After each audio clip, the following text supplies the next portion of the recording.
साथ खड़े हैं। अपनी बाइबल को उठाओ, अपनी प्रेशियस पवित्र बाइबल। अगर आपके पास अपनी पर्सनल बाइबल नहीं है तो आप दुनिया के सबसे गरीब इंसान हैं। कुछ महीने पहले मैंने एक वचन में, एक संडे मीटिंग में मैंने अपनी पहली बाइबल दिखाई थी, सबसे पहली बाइबल, जो जगह जगह से तेल के निशान पड़े हुए हैं। उस बाइबल को देखकर आपको मालूम पड़ेगा कि वचन से प्रेम करने वाले कैसे छूटते हैं।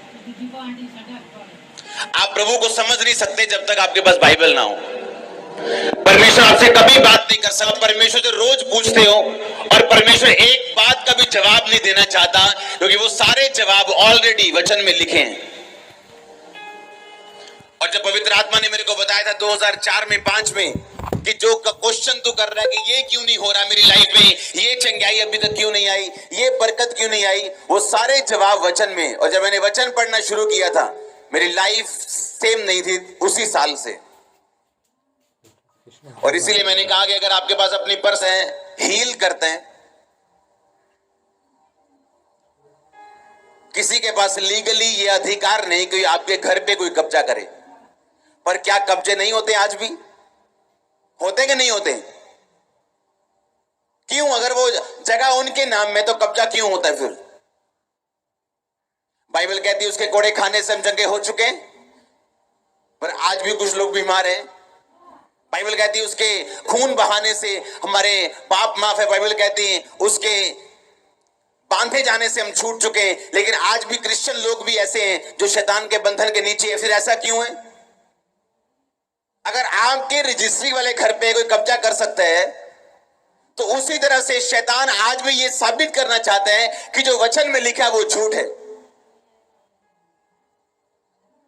और जब कोई कब्जा करता है आपके घर के ऊपर, आप केस करते हो, आप केस जीतते हो, उसे खाली करना पड़ता है। और उसी तरह से अगर आप बाइबल में से शैतान के ऊपर केस नहीं करोगे, अगर उसने आपको बीमार किया, बाइबल कहती है उसके कोड़े खाने से आप चंगे हो चुके हो, आप सारी उम्र बीमार रह सकते हो अगर आप केस ना करो।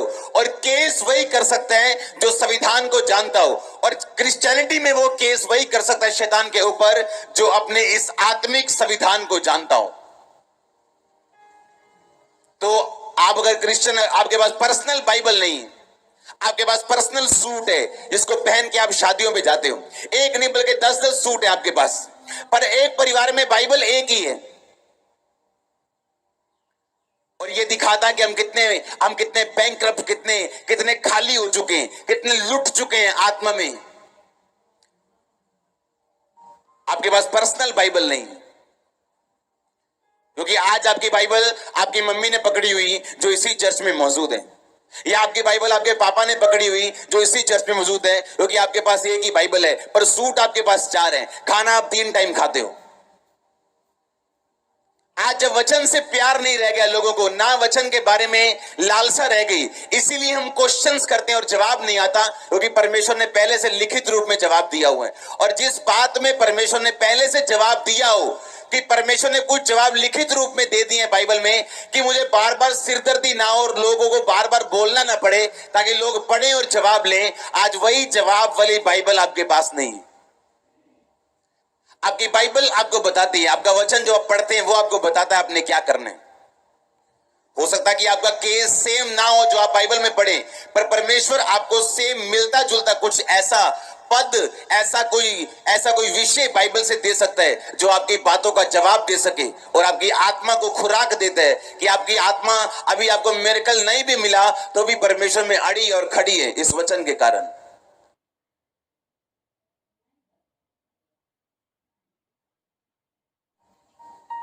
आज आपकी लाइफ का बेस्ट डे है।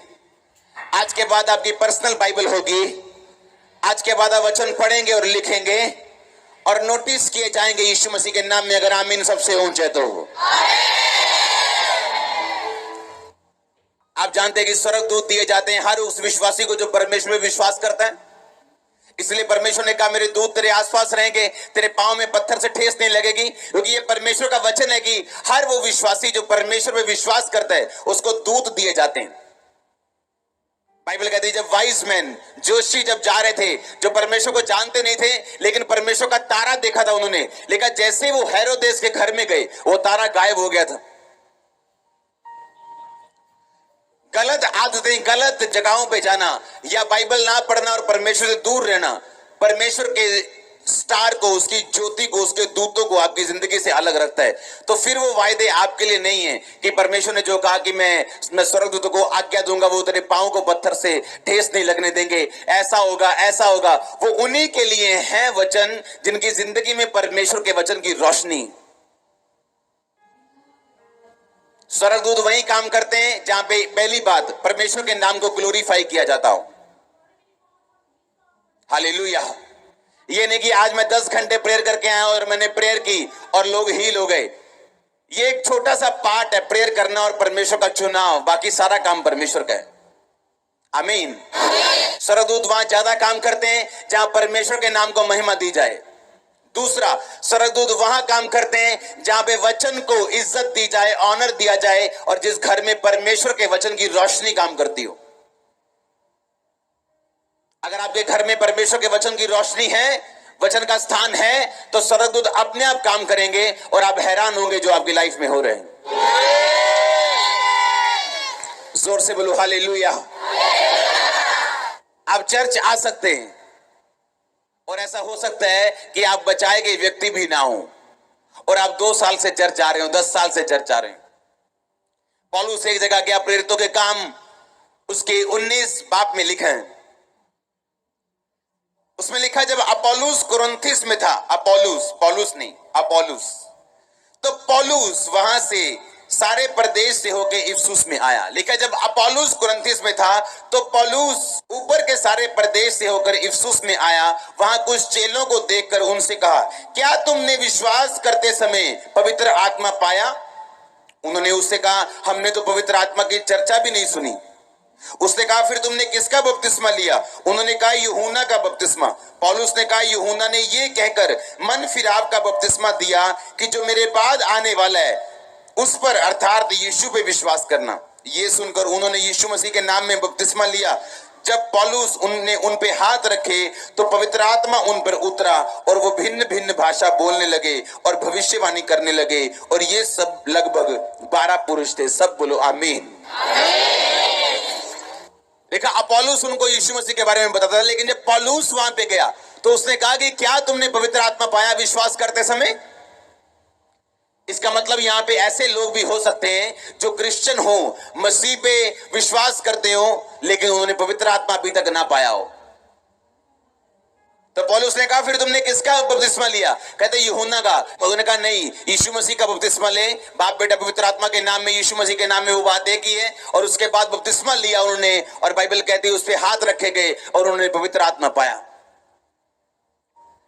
बाइबल कहती है अगर आप में परमेश्वर का आत्मा नहीं तो आप उसके जन नहीं। उसके बाद एक वचन हम पढ़ेंगे, यूहन्ना सुसमाचार उसकी 14 अध्याय उसकी 15 आयत। यदि तुम मुझसे प्रेम रखते हो तो मेरी आज्ञाओं को मानोगे।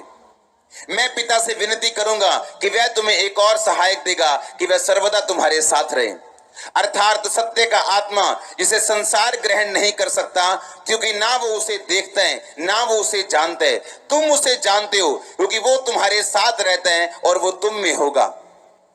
मैं तुम्हें अनाथ नहीं छोड़ूंगा, मैं तुम्हारे पास आता हूं। थोड़ी देर रह गई, फिर संसार मुझे ना देखेगा परंतु तुम मुझे देखोगे, इसलिए कि मैं जीवित हूं, तुम भी जीवित रहोगे। बाइबल कहती है प्रभु यीशु मसीह ने कहा कि यदि तुम मुझसे प्रेम करते हो तो तुम मेरी आज्ञाओं को मानोगे, और मैं पिता से विनती करूंगा कि वह तुम्हें एक और सहायक देगा जो तुम्हारे साथ रहे। जिस प्रभु यीशु मसीह की आप कहानियां सुनते हो, काम देखते हो, लंगड़े चलते देखते हो, गवाहियां लोगों को देते हुए देखते हो, वो प्रभु यीशु मसीह अगर पवित्र आत्मा को धरती में ना भेजते तो आज आप जितने काम परमेश्वर के देख रहे हो उनमें से एक भी काम आप ना देख पाते। यहां तक कि प्रभु यीशु मसीह का क्रॉस उठाना भी व्यर्थ है अगर पवित्र आत्मा धरती के ऊपर ना आता तो। आज आप जितने काम धरती पे देख रहे हो पवित्र आत्मा के, वो पवित्र आत्मा बताता है कि प्रभु यीशु मसीह तुम्हारे लिए मारे गए, अभी भी मैं नहीं बोल रहा हूं, परमेश्वर मेरे मुंह को यूज कर रहे हैं, जिस तरह मैं माइक को यूज कर रहा हूं। पवित्र आत्मा आपको यह बता रहे हैं कि उसी के कारण, होली स्पिरिट के कारण आज आप ये जानते हैं कि परमेश्वर आपके लिए मारा गया, गाड़ा गया, क्योंकि बाइबल बताती है कि पवित्र आत्मा आपको निरुत्तर करता है और परमेश्वर के बारे में बताता है और आपके पाप